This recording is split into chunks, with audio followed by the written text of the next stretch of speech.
नमस्कार दोस्तों, मैं डॉक्टर आशुतोष कुमार चौबे आप सभी का स्वागत करता हूं अपने यूट्यूब चैनल वैदिक जीएस एकेडमी पे।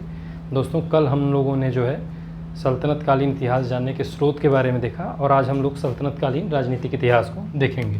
तो देखिए, दिल्ली सल्तनत के बारे में हम शुरू करेंगे जो एग्ज़ाम के पॉइंट ऑफ व्यू से महत्वपूर्ण है और यहाँ से बहुत सारे प्रश्न बनते हैं।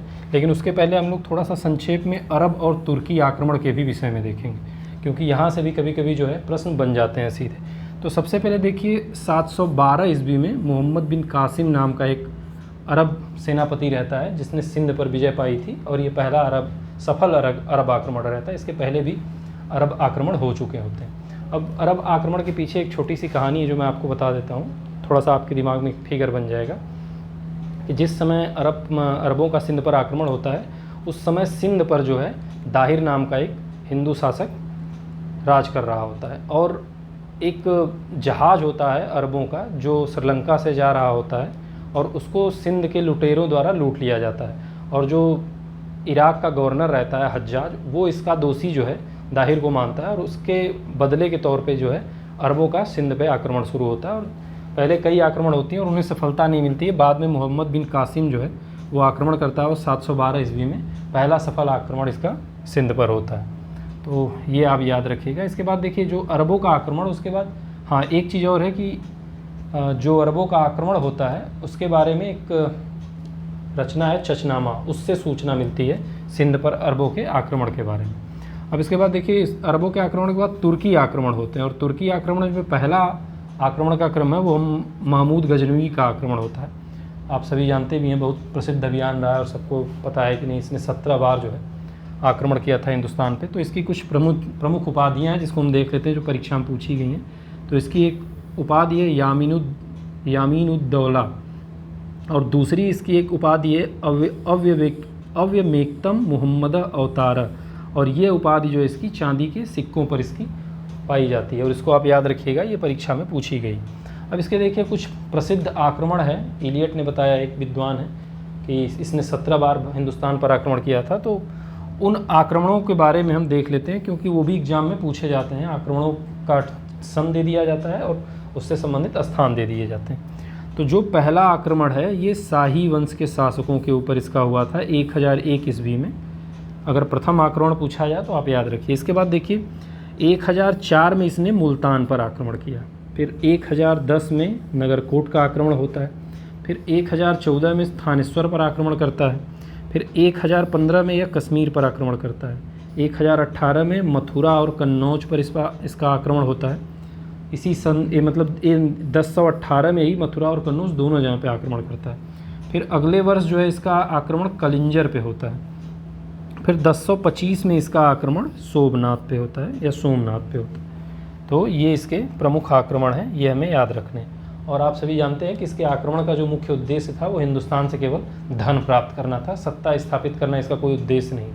ये आता था, धन प्राप्त करता था और यहाँ से चला जाता था।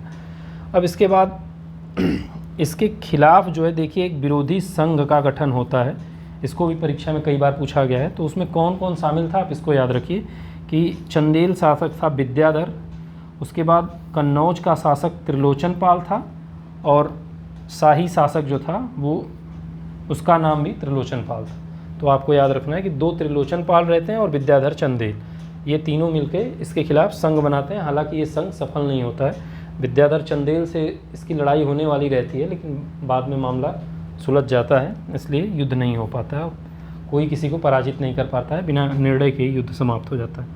अब देखिए, महमूद गजनवी के बाद मोहम्मद गोरी दूसरे आक्रमण का नेतृत्व करता है तुर्कों के, और इसके आक्रमण के बाद ही हिंदुस्तान में तुर्क सत्ता की स्थापना होती। और एक रचना है तबकाते नासिरी मिनहाजुद्दीन सिराज की। इस रचना से जो है मोहम्मद गोरी के आक्रमणों की जो है पुष्ट जानकारी हमें मिलती है। अब इसके पहले अभियान को देख लीजिए। इसका जो पहला अभियान होता है इसको भी पूछा गया एग्जाम में, आप ध्यान रखिएगा कि 1175 में सर्वप्रथम मुल्तान पे होता है पहला आक्रमण, याद रखिएगा। फिर इसके बाद इसका एक प्रमुख आक्रमण है, दूसरा आक्रमण नहीं, प्रमुख आक्रमण है, गुजरात में होता है। भीम द्वितीय शासक रहता है। देखिए ये चालुक्य शासक है यानी सोलंकी शासक है और इस समय मोहम्मद गोरी की पहली पराजय होती है हिंदुस्तान में। इसकी माँ रहती है नायिका देवी। मैंने पीछे भी आपको ये बताया है कि नायिका देवी और भीम ने, एक जगह है गुजरात में काशहद का मैदान, वहाँ इसको पराजित किया था। इसके और भी बहुत सारे प्रमुख आक्रमण हैं, लेकिन हम इसके 2 प्रमुख आक्रमणों पे आते हैं। जो 1191 में प्रथम तराइन का युद्ध होता है और इसमें यह पराजित हो जाता है और पृथ्वीराज चौहान शासक रहता है, वो इसे पराजित करता है लेकिन इसे जिंदा छोड़ देता है। लेकिन अगले ही वर्ष जो है ये 1192 में द्वितीय तराइन के युद्ध में जो है इसने पृथ्वीराज चौहान को पराजित किया और उसके बाद वापस लौट गया। अब इसकी कुछ प्रमुख बातें और हैं जो मोहम्मद गोरी की आपको जानना चाहिए। देखिए, एक है कि लक्ष्मी और नंदी प्रकार के आकृति युक्त सिक्के इसने चलाए थे, ये पूछा जाता है एग्जाम में, आप इसको सीधे ऐसे याद रखिए। उसके बाद इसके जो सिक्के हैं उस पर देवनागरी लिपि में मोहम्मद बिन साम लिखा गया है, तो ये भी आपको याद रखना है। और 1206 में जो है दमयक नामक स्थान पे, सिंधु नदी के किनारे का स्थान रहता है दमयक, खोखरों द्वारा इसकी हत्या कर दी जाती है। और 1206 में जब इसकी हत्या होती है तो इसके पास बहुत सारे गुलाम होते हैं, तो उन्हीं गुलामों में से एक गुलाम रहता है कुतुबुद्दीन ऐबक, एल्दौज, कुबाचा, बहुत सारे इसके गुलाम रहते हैं, हज़ारों की संख्या में इसके गुलाम रहते हैं, लेकिन कुछ प्रमुख गुलाम रहते हैं। उन्हीं में से एक प्रमुख गुलाम रहता है कुतुबुद्दीन ऐबक, जिसने दिल्ली पर, जिसका अधिकार जो है दिल्ली पर रहता है और यहाँ इसने मामलूक वंश की स्थापना की। और मामलूक जो गुलाम व्यक्ति रहते हैं उनके द्वारा स्थापित वंश को एक नाम दिया गया है, हबीबुल्ला इतिहासकार हैं। तो ये जो मामलूक वंश है इसमें बहुत सारे शासक आएंगे और 1206 से 1290 आप इसका टाइम पीरियड याद रख लीजिए और इस वंश को याद रख लीजिए, क्योंकि आगे फिर मैं वंश वाइज ही आप लोगों को बताता जाऊंगा कि कैसे कौन सा वंश आता है। तो देखिए, इसमें सबसे पहले मामलूक में कुतुबुद्दीन ऐबक आता है, लेकिन ये दिल्ली पर शासन, मतलब अपनी राजधानी दिल्ली को नहीं बनाता है और दिल्ली को केंद्र बनाकर अपना शासन नहीं संचालित करता है, ये लाहौर से ही अपने शासन को संचालित करता है। अब इसकी कुछ प्रमुख उपाधि देख लीजिए कि एक उपाधि इसकी लाख बख्श है, मतलब लाखों का दान देने वाला, और कुरान ख्वां, यानी इसको कुरान कंठस्थ था इसलिए इसको कुरान ख्वां कहा गया। और इसने मलिक और सिपह सालार की उपाधि धारण की, इसने सुल्तान की उपाधि धारण नहीं की। और इसके पीछे इसका टेक्निकल माइंडसेट रहता है, क्योंकि इसके 2 सहयोगी रहते हैं, एल्दौज और कुबाचा। अगर ये सुल्तान की उपाधि धारण करता तो चूँकि ये भी गुलाम रहता है और वो भी किसके, गोरी के गुलाम रहते हैं, तो इसके वजह से इसके ऊपर खतरा उत्पन्न हो जाता। तो ये चाहता है कि नहीं, ये कोई व्यवधान ना आए, इसलिए इसने सुल्तान की उपाधि धारण नहीं की और मलिक और सिपह सालार बनकर ही इसने लाहौर से दिल्ली के शासन को चलाया। अब इसके समय के 2 प्रसिद्ध जो विद्वान हैं वो है हसन निजामी, जिनकी रचना है ताजुल मासिर, और फ़ख्र ए मुदब्बिर इसका पहला वजीर रहता है और ये एक बड़ा विद्वान भी रहता है उस समय। और इसकी रचना है आदाब उल हर्ब व शुजात। इस तरह के देखिए प्रश्न जो आजकल यूपी पीसीएस में खूब पूछे जा रहे हैं, इसलिए आप इस तरह की रचनाओं को ध्यान रखिए। ताजुल मासिर भी याद रखिएगा, प्रसिद्ध रचना है। इसके बाद इसने दिल्ली में और अजमेर में 2 स्थापत्यों का निर्माण कराया, और इसने कोई स्थापत्य का निर्माण नहीं कराया, जो हिंदू स्थापत्य थे उन्हीं को तोड़ के इसने मुस्लिम स्थापत्य में कन्वर्ट कर दिया। तो पहला स्थापत्य है कुव्वत उल इस्लाम। ये जब आप कुतुब मीनार जाएंगे तो वहाँ एक मस्जिद है, आज भी ये अपने अस्तित्व में है, पहली मस्जिद जो इसको कहते हैं दिल्ली में बनी हुई, ये कुव्वत उल इस्लाम मस्जिद थी। और दूसरा अजमेर में 2.5 दिन का झोपड़ा। ये 2 स्थापत्य जो हैं कुतुबुद्दीन ऐबक द्वारा बनवाए गए। और 1210 में ऐबक की मृत्यु हो जाती है, पोलो खेल रहा होता है ये। उसके बाद इसका एक गुलाम रहता है। उसके बाद देखिए इसका एक भाई है, कई इतिहासकारों में मतभेद है, कई लोग इसको भाई कई लोग बेटा कहते हैं, आरामशाह शासक होता है और इसका कोई विशेष योगदान नहीं है। 8 महीने में ये अपने पद से हटा दिया जाता है। इल्तुतमिश जो कि इसका दामाद रहता है ऐबक का, वो जो है इसे पराजित करके सत्ता अपने हाथ में लेता है। और फिर दिल्ली सल्तनत का जो वास्तविक संस्थापक या दिल्ली सल्तनत की स्थापना का श्रेय जो दिया जाता है वो देखिए इल्तुतमिश को ही दिया जाता है और यहीं से सल्तनत की वास्तविक नींव पड़ती। अब इसे गुलामों का गुलाम कहा जाता है इल्तुतमिश को, और मकबरों का पितामह भी कहा जाता है। इसकी भी बहुत सारी उपाधियाँ हैं, लेकिन एग्जाम के पॉइंट ऑफ व्यू से ये दोनों जरूरी हैं। अब उसके बाद देखिए इसकी कुछ प्रमुख उपलब्धियाँ रही हैं। वैसे तो इसका बहुत लंबा चौड़ा इतिहास है, हमें उस इतिहास से कुछ लेना देना नहीं है, क्योंकि ये सब मेंस का फिर फैक्ट होगा। हमें बस ये याद रखना है कि प्रीलिम के पॉइंट ऑफ व्यू से क्या ज़रूरी है और जो हमें वनडे एग्जाम में मदद करे। तो देखिए 1221 में जो है इसकी भी बहुत सारी लड़ाइयाँ होती है और ये अपने प्रतिद्वंदियों को पराजित करते हुए दिल्ली की सत्ता पे काबिज होता है। एक चीज़ याद रखिएगा आप कि 1221 में सर्वप्रथम पहली बार इसी के समय मंगोल आक्रमण होता है। तो मंगोल आक्रमण के बारे में भी एक छोटी सी कहानी मैं आपको बता देता हूँ, आपको याद रहेगा कि जो चंगेज खान रहता है, मंगोल आक्रांता रहता है, वो आक्रमण करता है ईरान पे। तो वहाँ का जो शासक रहता है, शासक क्या राजकुमार रहता है, जलालुद्दीन मांगबरनी, वो भागकर यहाँ आता है और इससे मदद मांगता है इल्तुतमिश से। लेकिन इल्तुतमिश को पता रहता है कि अभी हमारा जो राज्य है वो नया है और हम मंगोलों के आक्रमण का सामना नहीं कर सकते हैं। तो वो जो है बड़ी चालाकी से जो है मांगबरनी की शरण के मांग को ठुकरा देता है और दिल्ली सल्तनत की रक्षा करता है मंगोलों के आक्रमण से। तो कुल मिला जुला कर बस आपको ये याद रखना चाहिए कि अगर प्रथम मंगोल आक्रमण पूछे तो आपको 1221 का डेट याद होना चाहिए और किसके समय में हुआ, तो इल्तुतमिश के समय में हुआ, ये याद रखें। और एक प्रसिद्ध विद्रोह है देखिए, पिर्थू का विद्रोह, ये भी इल्तुतमिश के समय में हुआ और ये अवध में हुआ था। आप इसको सीधे ऐसे ही याद करिए। फिर एक दूसरा प्रमुख विद्रोह बंगाल विद्रोह है इसके समय में, अली मर्दान खां का, इसको भी पूछा जाता है। तो अली मर्दान खां के विद्रोह को ये दबाता है और इसको हटा के अलाउद्दीन जानी, देखिए इसको मैंने यहाँ इसलिए लिखा है कि इसको पूछा गया है परीक्षा में कि किसे इक्तादार बनाता है बंगाल का, तो अलाउद्दीन जानी को ये इक्तादार बना देता है। अब इसकी कुछ प्रमुख उपलब्धियाँ देख लीजिए इल्तुतमिश की। सल्तनत काल में सुल्तान की पहली केंद्रीय सेना का निर्माण करने का श्रेय इल्तुतमिश को जाता है। फिर इसने शुद्ध अरबी सिक्के चलाए सल्तनत काल में, चांदी का टंका और तांबे का जीतल। और ये जो चांदी का टंका था वो 175 ग्रेन का था, भारमान था, ये याद रखिएगा, ये भारमान भी पूछा गया इसलिए मैंने लिख दिया।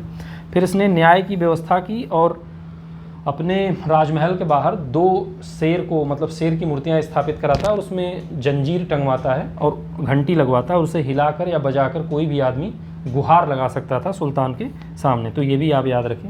और फिर जो है इसकी जो सत्ता रहती है उस समय सुल्तान की, इसे खलीफा से 1229 में सनद प्राप्त होता है, यानी उसको मान्यता मिलती है। तो इसे भी हमें याद रखना है, ये भी पूछा गया।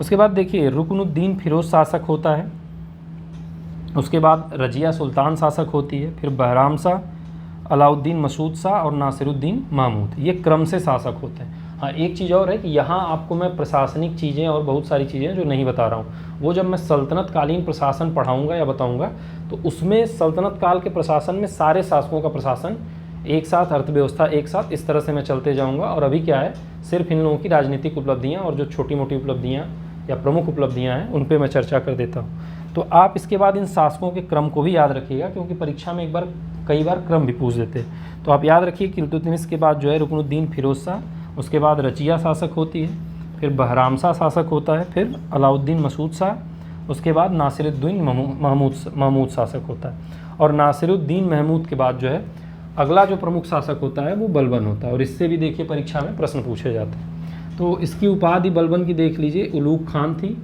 और इसे नियाबते खुदाई भी कहा जाता था और इसे खलीफा का सहायक भी कहा गया है गढ़मुक्तेश्वर लेख में, इसको भी आप याद रखिए, पूछा गया है। और इसकी रक्त और लौ की प्रसिद्ध नीति रहती है अपने शत्रुओं को और मेवों के दमन के लिए। और पहला सल्तनत का सुल्तान रहता है जिसने अपनी वसीयत लिखवाई रहती, और इसकी वसीयत का संकलन जो है बर्नी ने किया था, इसको आप याद रखिएगा। इसके समय भी देखिए एक प्रसिद्ध विद्रोह होता है तुगरिल खां का विद्रोह, ये भी बंगाल में ही होता है, क्योंकि बंगाल आज भी विद्रोह का केंद्र है।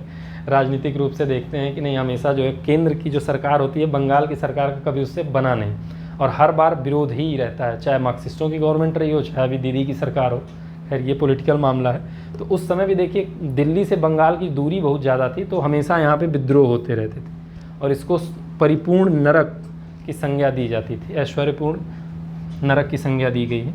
इसकी कुछ प्रमुख उपलब्धियाँ देख लीजिए कि दीवाने अर्ज यानी एक सैन्य विभाग की स्थापना बलबन द्वारा की गई थी और सिख नामक एक प्रशासनिक इकाई की स्थापना भी बलबन ने की और ख्वाजा या साहिब दीवान नामक एक अधिकारी या पद का जो गठन था वो बलबन द्वारा किया गया। सर्वप्रथम इसी ने जो इल्तुतमिश द्वारा एक अमीरों का समूह बनाया गया था चालीसा, उसका दमन इल्तुतमिश ने किया, बलबन ने किया, इल्तुतमिश ने बनाया था, चालीसा का दमन बलबन ने किया। और जब ये शासक बनता है तो इसने अपने दरबार से जितनी गैर इस्लामिक प्रथाएं रहती हैं उसको बंद करा देता है और अपने आप को जो है एक ख़तरनाक और रोबीला शासक दिखाने के चक्कर में और सुल्तान के पद को मेंटेन करने के लिए इसने जो है ईरानी परंपराओं को दरबार में लागू किया, जैसे सिजदा, पैबोस, इन सारी चीज़ों को, ड्रेस कोड लागू किया इसने दरबार में। उसके बाद दरबारियों को आपस में हंसी मजाक नहीं करने देता था ये, और इसके साथ नंगी तलवारें लिए हुए इसके अंगरक्षक रहते थे ताकि दरबार में एक डर का माहौल बना रहे और सुल्तान के प्रति जो है अमीर हमेशा झुक के रहें, उससे कभी बराबरी न कर पाएँ। और इसीलिए जो है अपने आप को उच्च कुल का दिखाने के लिए बलबन ने ईरान का एक वंश रहता है अफरासियाब, उससे अपनी वंश वैधता को जोड़ता है। तो ये बलबन से संबंधित कुछ प्रमुख चीज़ें रही हैं। और उसके बाद इसका जो अगला शासक होता है वो कैकुबाद होता है, कैकुबाद के बाद कैमुमर्स होता है, और इस तरह से जो है मामलूक वंश का जो इतिहास है वो ख़त्म होता है। और यहाँ पे जो है ये जो प्रमुख चीज़ें हैं मैंने आपको बता दी।